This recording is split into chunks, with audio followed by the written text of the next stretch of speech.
Hey everyone, welcome back to yet another Cobbleverse video, and happy Thanksgiving to everyone celebrating. Today we are now going to go through the Johto legendary structures and how each one works.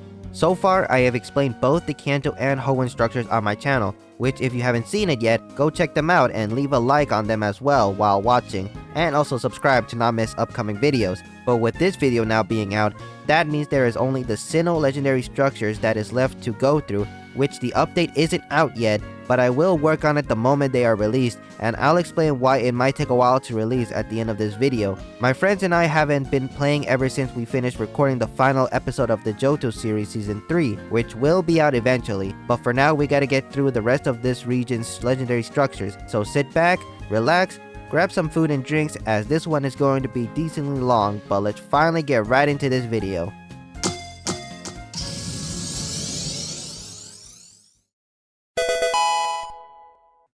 Alright, if you already watched both of my other structured videos, you already know how this video is gonna go. I go by Pokédex orders, so the first legendaries I am going to talk about are the 3 legendary beasts, Raikou, Entei, and Suicune. Now before I start explaining their structure, I do want to give heads up for the rest of the legendary structures of Johto, which is that in order for you to have them generated into your world, you must finish the Kanto series by defeating all 8 gym leaders, defeat the Kanto Elite 4, and Champion Blue in order for you to get a book from the champion that will have a page dedicating on explaining to you how to unlock the next series the next time you open your world, where you will type in the command /function help and you will see Johto setup, which you will enter, and the next time you open your world, the Johto structures will appear in your world. And make sure you switch your trainer card to the Johto series by giving it to a specific villager now located in the league after completing the previous series. Now that I got that out of the way, the 3 legendary dogs have the same concept as the Galarian birds that I brought up in the Kanto video, where they're structured the Burn Tower, located in a birch forest, is not only the structure needed to summon Ho-Oh, which I'll get to later in this video, but they have a chance in spawning at the Burn Tower with them being level 60, so if you stay around the Burn Tower, you'll eventually have one spawning near you. Unfortunately, that's the only option for them to spawn in this structure. However, each beast does have a spawn multiplier, meaning Entei has a 3 times better chance to spawn at day, Raikou when thundering, and Suicune when raining. So with that, let's get to the next legendary that does have an altar and requirement to summon the diving Pokemon Lugia. Now it's time to talk about the legendary Pokemon of Johto, which is the face of both games Silver and Soul Silver, Lugia.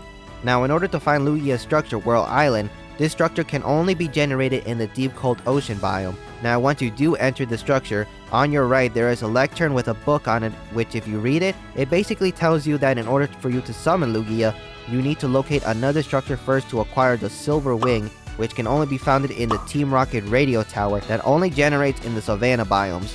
Now when you enter the radio tower, there will be a good amount of trainers to face off against, but if you're only here just to grab the Silver Wing, you will need to be at level cap 70 or higher, which you can check what your level cap currently is with your trainer card. Now the trainer you will need to battle to grab the Silver Wing is waiting at the highest level of the tower, which once you reach to the top, you will actually have to fight against Giovanni, which his team is tough, so my recommendation is to bring not only revives and potions, but also water, ground, and fighting types to make the battle more doable. But once you do manage to defeat Giovanni, he will drop you the Silver Wing.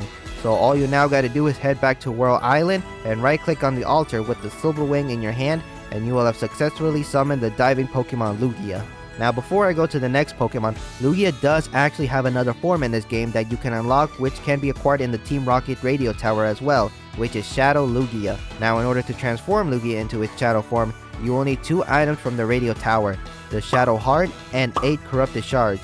The Shadow Heart can be acquired after defeating Admin Apollo, but when it comes to the Corrupted Shards, they are hidden and scattered around the entire structure. So to make this easier, I'm just going to show you where all 8 shards are and the best way to collect them. And I do sound like I'm very tired when explaining it, but that's because I recorded it a while back, so take it away past me. Alright, so I'm going to explain this in real time, so meaning I'm going to be showing you where each corrupted shard is, while me explaining it at the same time, not just me having a recording clip, and just me having a part of the script just saying, here's this, you have to do this, and then that, and yada yada. So, if you first enter the Rocket Radio Tower, it looks like normal like this, but if you go to this part of the desk, hello, Team Rocket Grunt, there's these hidden barrels, so you just break this one, specifically the one in the middle. Like, if I just show you, this left one has iron, this one has a bug gem, some string, but in the middle of this one has a corrupted shard. And we need 8 of them, so here's number 1, and I'm gonna go through each one, each area with the corrupted shard in each floor. So we're starting with the first floor, of course. So the next one is over here, which if you go through this door and this iron door right here, you'll get past, or you'll pass the Team Rocket officer. And you go here, it's like a sort of a library right here. Doesn't look like this lever does anything. Looks normal, right? Well, if you go back here, there's like a little trap door here, and right there in the back you'll see a lever. So if you crouch and then click it, you'll hear something open, which if you look over here, boom, a hidden chest, which inside of it has XP candy, iron nuggets, and the TM boomerang, but it also has another corrupted shard. Number 2 is collected. Alrighty, so now that you know number 2, it's time to go for the third and last one on this floor, which is over here behind this, which I don't know how to pronounce it. I'm not gonna try. All I know is crimson something, so I'm not gonna bother with that. So break this down so you can access this secret door, which there will be a scientist right there, and there's another secret door right here, and this leads to another room with barrels up here that has a lot more loot as well, and also the fossil machine to get fossil Pokemon, get Mewtwo, Type Null, you know, the good stuff. But we don't want to be in this room yet, or we don't want to be in this room to find the corrupted shard. The corrupted shard is actually in here, which is under this iron trap door. So break this and this iron trap door, and you will see a white barrel, which when you right click on it, it'll just show you potions, ground memory for Type Null, or Silvally, I mean, I'm sorry. But it also contains the third corrupted shard we're looking for on this floor. So now we are gonna go out of this one, and that's all of them on this floor. So we can head on to the next and final floor, or technically the second floor. So we're now gonna go head up to, let's go with this one over here. So if you go through this door, and then this door, and there's one more right here, we're in this room. Now it looks normal, like a normal room where it looks like a studying lounge or somewhere just to rest.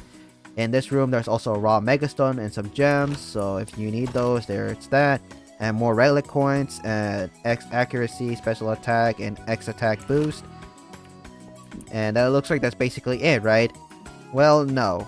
If you open this trapdoor, and then open these 3 trapdoors down here, then you get close to the top trapdoor, and you right click on it, you can then crouch your way down here, which if you open these ones as well, there's a hidden room. Pretty neat, right? So some amethyst shards you can collect, and some more loot with these barrels. Now you may think these have, one of them has the corrupted shard, right? Well, as you can see, they don't. And that's really all the not corrupted shards, that's really all the loot there is right there. And there's also this book, which has about Shadow Lugia, if you want to read that, and then it talks about Shadow Mewtwo later on. But if you look at this brewing stand, there's it's standing on the table, which actually can be open if you right click on it, and inside some premier balls, a splash potion of fire resistance, and the 4th corrupted shard, so we can go on and collect that as well. Now we can head back out here, and let's see, that's number 4, so we'll just go for the one where Giovanni is. So if you head out here and climb up here, you will start heading to where Giovanni is. Alrighty, let's go up with creative mode faster. Like there's Giovanni. Hi Giovanni. Now when it comes to this room, doesn't look like I showed much when explaining Giovanni, or when you have to battle Giovanni to get Lugia. But if you look behind one of the statues, or each statue actually, each one contains a barrel, and the one behind Giovanni contains another corrupted shard with some relic coins as well. So now we're at number 5. And there's also all of these barrels, which if you want on your own time, you can go check them out. There's an ominous trial key. I believe down these barrels have a trial key as well, or vault key. Yeah, trial key, and some TMs as well. So now we're missing 3 more, and Really, it doesn't look like there's any other place you can go look around. I mean, there is. Let's see. I'm just doing like a little house review of this place, structure review. It doesn't look like there's anything here. It just takes you back to this area where you have to defeat the admin for the other item. But if you go here, there is like a little button right behind this chair right here, where if you open it or right click on it, and it opens a secret door back there, which you break this plant and you will see our Team Rocket spy, and there's a barrel here with a diamond, a used iron shovel for whatever reason, and a rocky helmet. And in this chest contains number 6 corrupted shard. So that's number 6 and 2 more to go. And there's actually up here a little trapdoor where if you just break it and climb up, it's a little dark to see, but it's covered with obsidian, and it's basically a whole maze, and you have to get through this entire maze in order for you to find the last 2 corrupted shards, which I'll show you like a little preview in spectator mode to see how crazy it is. There's some areas right here that show off the maze basically. But to make things easier for you guys, I actually can show you where you can break through on the roof in order to find the corrupted shards easier. So if you go between where you go upstairs and between this piece of carpet that doesn't have carpet, if you pillar up, you will get to the first one. So if you break up here, you have to break obsidian here as well, and you will see you'll be in one of the rooms which contains not only a dust stone but also the 7th corrupted shard. And in here there's also a hidden barrel that contains ancient debris, some gold ingots or relic coin pouch, and whatever this thing is. Now for the final one, you go down here, go back, and head towards the back of this admin over here, and like the 1x1 corner right here. So like from this corner, diagonal go 1, just 1, and then start pillaring up as well, and then break up here, and then you will be in a kind of creepy area, I guess you could say, because of how dark it is, and you just see this skeleton right here. But this skeleton actually holds the last corrupted shard. So there, all 8 corrupted shards. You just gotta battle the admin and then you can craft it. So I'm gonna let my future self gonna explain the rest. Now that you finally collected the last corrupted shard, place the shadow heart in the middle of the crafting table, surrounded with the 8 corrupted shards, and you will have crafted the shadow soul stone. Now take out your Lugia and right click on Lugia with your shadow soul stone, and you will have transformed Lugia into Shadow Lugia, which does change its stats, which here is the chart of its stats in its different forms. Now that you know how to summon Lugia and transform it into its shadow form, it is now time to talk about the Pokemon that face is on Gold and Hard Gold games, the Rainbow Pokemon Ho-Oh. We are now halfway done with the structures, and the next legendary is the Rainbow Bird Pokemon Ho-Oh. Now Ho-Oh can only be summoned in the structure the Bell Tower, which can generate in the forest biomes, and before you do enter this structure, you will actually need the item the Rainbow Wing in order for you to summon the bird, and the only place to find the Rainbow Wing is in the Burn Tower, the same structure where the 3 beasts can spawn. But at the top of the tower, you will encounter an old sage where you can battle him after reaching the level cap 60 or higher, but after defeating him, he will entrust you with the Rainbow Wing, which all you now gotta do is head back to the Bell Tower and climb up to the highest point of the tower, which contains chests with loot in it, which here are all of them. Now click this button right here and it will teleport you to the top of the tower, where there's an altar waiting for you to right click with the rainbow feather, and once you do, you will have successfully summoned the Rainbow Bird, which will be at level 70. Now that you know how to summon Ho-Oh, it is now time to talk about the final Pokemon of the video, which is the only mythical Pokemon of Johto, the time travel Pokemon Celebi. We have finally reached the final structure of the video, which belongs to the only mythical Pokemon of Johto, the time travel Pokemon Celebi. Now Celebi's structure can only be found in Taiga biomes, which is Celebi's shrine, but in order to do anything with this structure, you will actually first need to be Champion of Johto, meaning you will have to defeat Champion Lance in the end. After you do defeat Lance, Before heading to the Hoenn region, you need to go to Celebi's shrine in order to summon it. As you have seen when you first encounter the shrine, you will notice that the legendary trainer that started his journey back in Pallet Town, Red, will be waiting right next to the shrine, and you will have to battle him in order for him to give you the GS ball after defeating him. And you can only battle him at the max level cap, hence why you need to finish the Johto region. But after defeating Red and grabbing the GS ball, you simply press the button while holding the GS ball near the shrine to summon Celebi, which will be at level 30 when battling, so catching Celebi won't be too difficult to catch. Now before we end today's video, there is actually something I want to bring up. I have been getting comments continuously on the Hoenn structure video and other videos where viewers continue to ask how you got the map for the Eon Duo structure when I was explaining their structure. I did make a YouTube short on it explaining how I did get that map, but if you haven't seen it or too lazy to go find the short, I'll explain it here. All of these structures that I have been talking about doesn't have an actual map you can create to find them easier, which most likely in a future update the devs will eventually add a way to create a map to locate these structures easier. But if you just want to locate a specific structure, you can either type in the command /locate structure Cobbleverse in order to see every single structure you can locate depending on your series.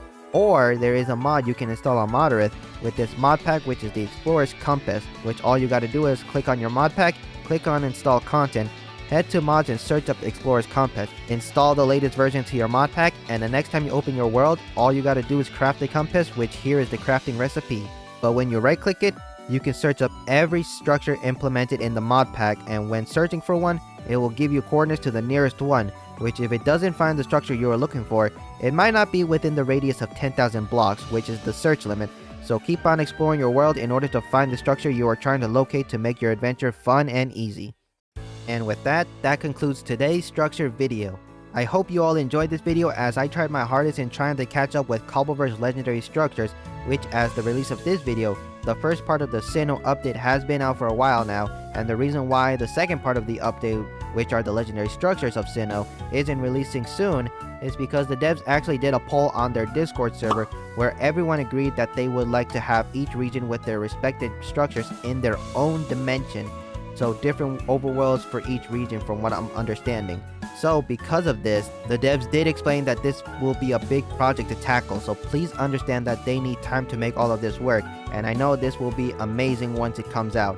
Next week will be the final episode of our Cobbleverse Johto series, so be on the lookout for that. I hope you all have a great Thanksgiving, and I'll see y'all again soon, and until next time, thanks for watching.